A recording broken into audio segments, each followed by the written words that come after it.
There, this is August again.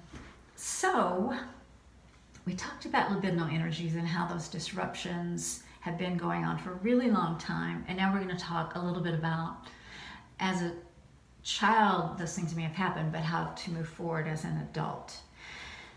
So, let's flash back to the 80s.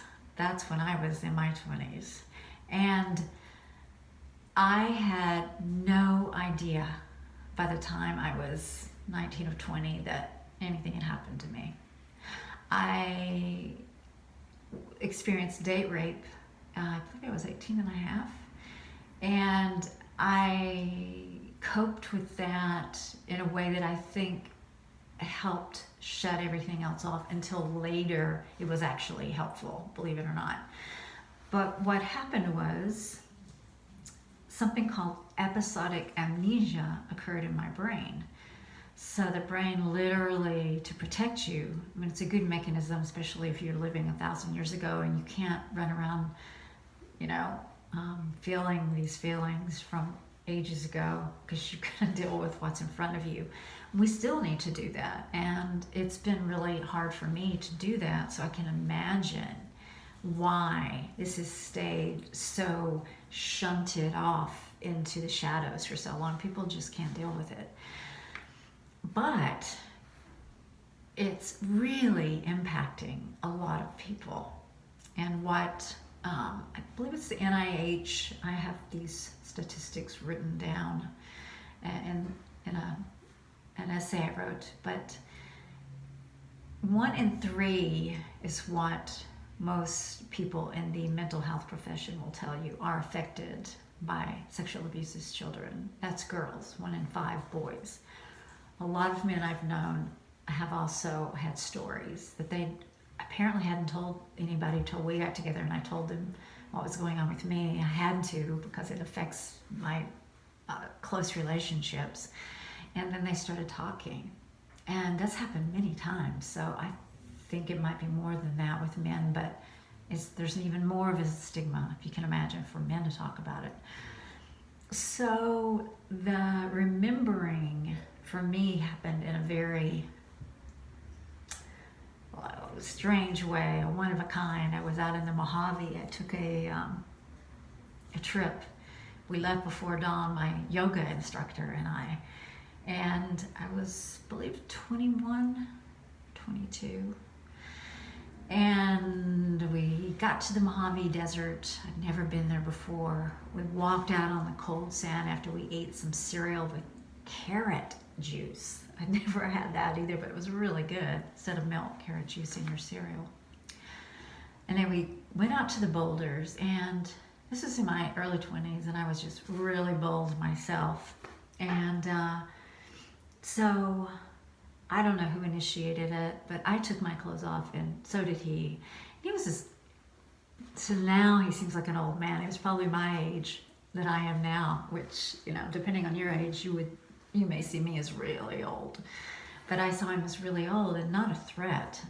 And we were out on those boulders and, kind of dancing around, and it was beautiful. The moon was just coming up, and this is my yoga instructor. I felt really safe around him. And this isn't going where you think it is. It's going to take a curve.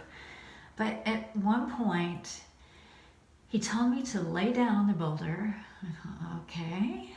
Again, at that age, I'm just like wide open for experiences, even after the date rape. I didn't remember the date rape for another decade. So maybe that was part of it. I think there was just a survivor in me that could just go forward, and you may relate to that. But I started becoming very successful as an actor. I was really coping in the world really well, I guess because I had shut all that trauma off, and part of me was very healthy. So, and then he told me that he was going to lay down on top of me. And, I made it clear I'm not interested in being involved with you intimately. And he said, no, that's not it. And I went ahead and trusted him because, I'd done meditation and yoga for a while, and I was starting to understand from books I was reading and that there was a lot more going on a metaphysical level. So he laid down on top of me naked, And, there was no threat from him or his body. But when he laid down on me, he was skinny he was like a beanpole, so he wasn't even that heavy, and I'm not very big, but he was probably weighed less than I do. And he didn't say anything, but he looked at me, and then all of a sudden something happened that I, to this day, don't remember exactly, but it was like, the effect of it was like energy just exploding in my head. Now, if you've done meditation or yoga, you probably know what happened, but I did not.